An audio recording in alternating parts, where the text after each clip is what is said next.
We're still talking about the approval of the National Assembly for the creation of 6 new states in Nigeria, moving us from 36 to 42. And to help us unpack these questions and to help us also to understand what this decision could mean for Nigeria's future, I have Samuel Apologu, Executive Director, Open Society on Justice Reform Project. Good evening, Samuel, and thank you for joining us. You might want to check if you're muted. Good evening. I'm glad to be here. Thank you very much. Okay. Also, you might want to speak up. Thank you Well, very much. I'm hearing a lot of Thank you very much. Great. Anyway, let's I believe dive I'm right. loud and clear now. You're good to go. Let's get right into it. So, constitutional theory, right, and practice matter in this whole context. So, do you think you can walk us through the legal steps required, in creating a new step, and how, or where in that process most proposals have faltered historically? Well, generally, the constitutional basis for preparing, sorry about that, the constitutional basis or what it takes to get a state done, remember that the states of the 36 states in Nigeria are, are stated and contained in the Constitution of the Federal Republic of Nigeria. So you don't just create it will require an amendment of the Constitution of the Federal Republic of Nigeria. Now, that amendment is not quite easy. So many times when people propose the whole system or process of restructuring, it is not as if there are no places that desire this very seriously, but it is a problem with the process that leads to it. Proposition be presented before the houses, that is the National Assembly, which includes the Senate and the House of Representatives, and then it will also require that a two-third majority, consent to that from both houses. It will require it takes all the process of the amendment of constitution, and that getting that done is many times a very uphill task. And so generally, not everybody believes that what we need is restructuring. Not everybody believes that what we need is an amendment of the constitution to reflect this. And I think that is the reason why we are having challenges. But generally, I think that we really want to go anywhere far in taking care of this challenges that Nigeria is facing. Restructuring is a good place to start from because we need to go back. Not just creation of states. Creation of state is not restructuring. Restructuring involves looking deeply into the mood of the constitution, I mean, the type of constitution we are running, how resources are allocated, resources allocation. Restructuring will definitely include resource control. And all of these questions are going to beg for an answer. And these are what we'll be looking for if we really want to do restructuring. But just creation of states does not really Okay, I was going to, I'm particularly concerned about how and what criteria that would guide how they select, LGAs, local government areas. Now, if they succeed in creating these states rather. So from your perspective, what do you think the criteria should be that would guide how LGAs are selected? Population, contiguity, fiscal viability, ethnicity. How do we do that? How do we sort them out?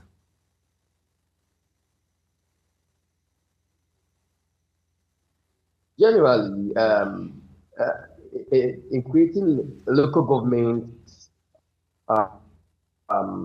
areas, you put into consideration population, like you just listed them, naturally, population, and then the boundaries and structures and physical viability and all of those factors. In fact, is no longer taking care or fulfilling the purpose for which they are created, especially down south. You look at some local government areas that have remained the same since the past, maybe say 20 years, 15 years, and so on and so forth. And population has increased, and then you will also agree with me that the essence of local government to bring the federal government or the government close to the grassroots, and then to help them feel the impact of governance. And so where the local government is too large, and then comprising of many things that should have been divided, then the government will be far from the people, development will be slow. So down south, we really need a lot of breaking of many local governments, and the criteria are already there. One of the greatest criteria is population. Right. Now the population has increased from how it was when the constitution was drafted.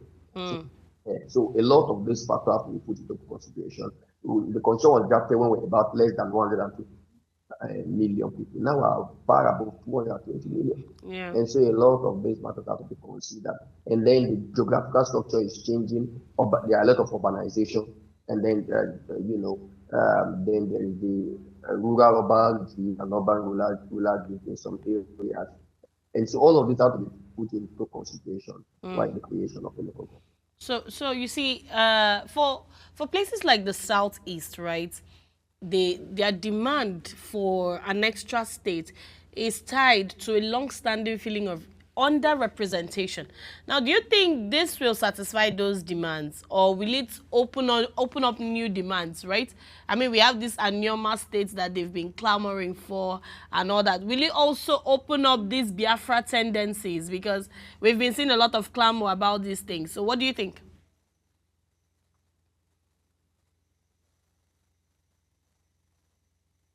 I'm an offense of person's intelligence in this case, but I'll be as careful as possible. I think that the whole clamor for Biafra is becoming outdated. And I think that more forward-looking people are now considering a lot more about inclusion of the Southeast than secession. And I think that's a better way to go. And really, one of the major challenges of democracy is that democracy is the government of numbers. And so the more the people, the more your power to have your demand. Majority will have their way.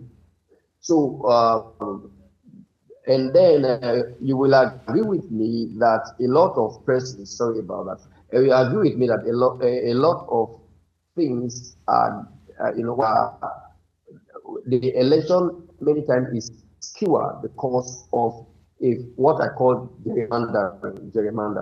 Gerrymandering is a situation where population is deliberately made in such a way to influence election. For example, no matter how much voters come from the south, people wait for the KKK, the Kano state, the Kebbi state, and then the Kaduna state. When these states come in, just Kano state, we already feel that the population are much, and so there are a lot of money. The East clamoring for more states and more local governments is to increase their representability in governance. So remember that we thought, for example, let's break it down to mathematics. Okay. If you want to win presidency, you should have army and the federal capital territory. Of course, that has been if you're talking about two-thirds, and then here you are, the north already has so much, and the southeast has maybe just about 5-6 states. The more states that are from the southeast, and the more the tendency and the possibility of someone from the southeast clinching that power. And then the more local governments in the southeast, the more government is closer to the people, the more resources come to the people. Because of course, you notice something has happened now. There is issue of autonomy of the local government. So the federal government allocation to government, and as much as that is happening, that means that the more the local government, the more the funds that come from the federal government to the particular regions. So this region is clamoring for more states and more local governments so that they can, one, get more representations, get a better way to go than to talk about this issue. Okay. So now let's move to the political aspect of it, right? So many governors now and, local elites will compete to ensure the larger share of resources or even claim parts of existing states. So how can the constitutional process, insulate against manipulation, especially by these powerful actors in this whole process?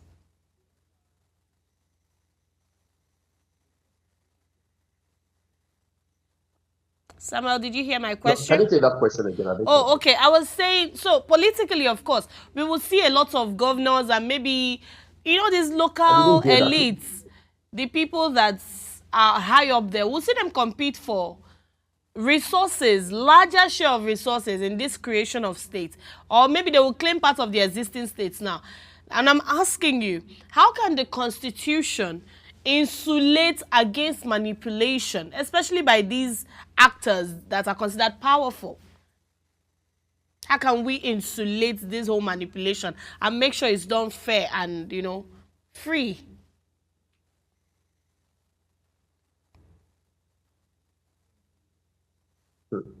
Now that's a very tall order. The challenge we have with Nigeria is that the people are, one, inherently many people are inherently avaricious. That is one. And two, the people in the lower rung of the ladder are many times complicit and complacent. Now, these are the main challenges of the country. The avarice of the elites make them want to take that which belongs to the people for themselves. And then the way the constitution is to exist, the structure generally allows for some cracks in the system of government.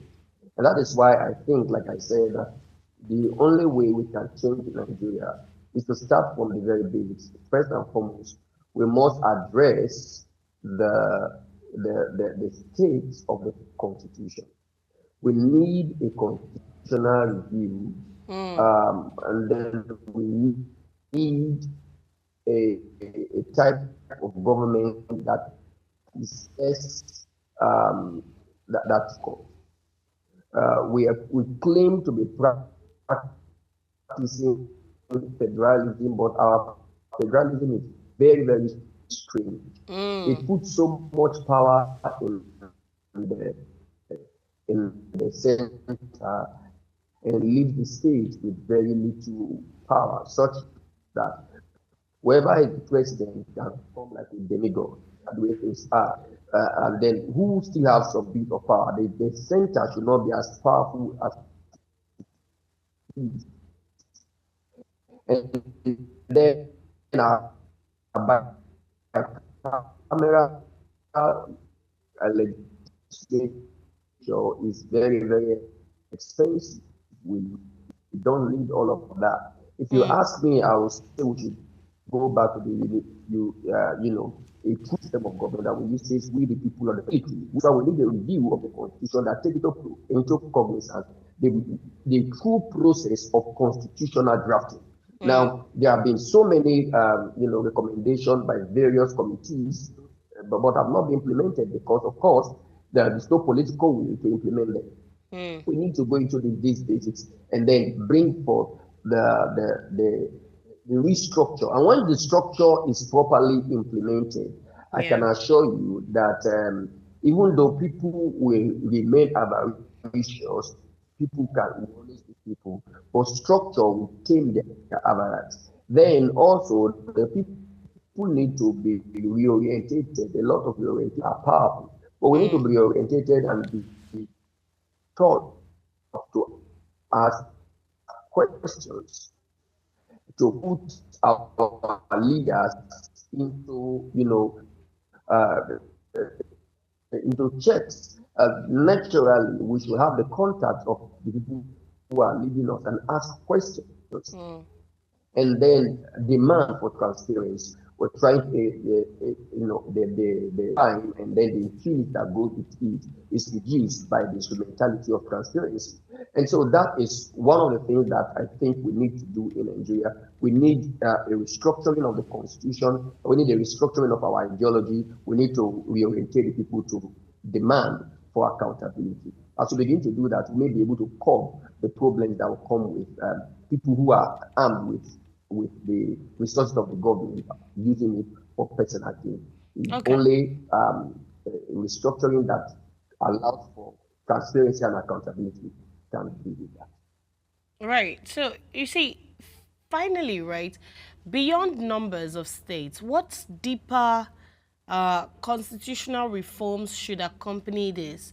I'm talking fiscal federalism, I'm talking revenue allocations, I'm talking local government autonomy, so that these new states don't just become additional liabilities, because that's not what Nigeria needs at this point in time. So if we're creating new states, we have to ensure that some things are being put in place. So what other, apart from the things you've talked about, what deeper constitutional reforms should we see accompanying this particular one? Well, yeah, it's actually an overhauling of the constitution, if you ask me. We need to look into, we don't have enough time to discuss that, but we really need to look into the, the lists. We have the exclusive list and then the concurrent list. And of course, whatever is not in the exclusive and the concurrent list fall into the residual list. We need to look very seriously into that and reorganize a lot of things. Some things that are in the exclusive list should not be there. Some things that are in the residual list actually should not be there. That is where you can begin to bring the government closer to the people. I don't have all the luxury of time to begin to identify some of those things that are noted, but many things need to be restructured. That is one of the first place to look into. And then, like I talked about, we need to look into our form of federalism and really remove a lot of power from the center. Let the central not be so attractive. Let a lot of power. In fact, I'm one of those persons that advocate for state police. Let's if we really are copying America, let's copy America as they are doing it. If the federal government in America was as powerful as it is in Nigeria, Donald Trump will become a demigod. Now, but we see a lot of checks and balances going on in that place, and that is what I think we need to put into place in Nigeria. We need to really, really decentralize, and we need to look into our lists and then reshuffle and bring some things down to the residual list, and then so that government can be closer to the people, and then bring some things that are in the exclusive list to the concurrent list, and then that way a lot of things can be done. And then beyond all the restructure, we need political will.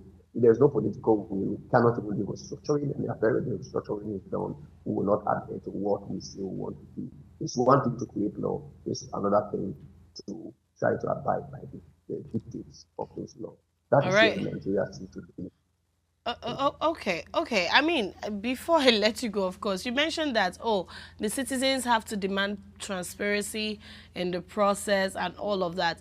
How do we demand that transparency, right? How do we ensure that we hold these people accountable and they carry us along and are transparent in the whole process? How do we do that? Because we always sit here and say, how do we demand that transparency in this present Nigeria the way it is?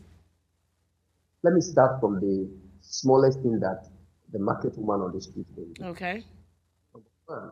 We need to know who are our councillors, their official lines, and their emails. We need to know who are our legislators, their emails and their phone numbers. We Okay. need to know our representative.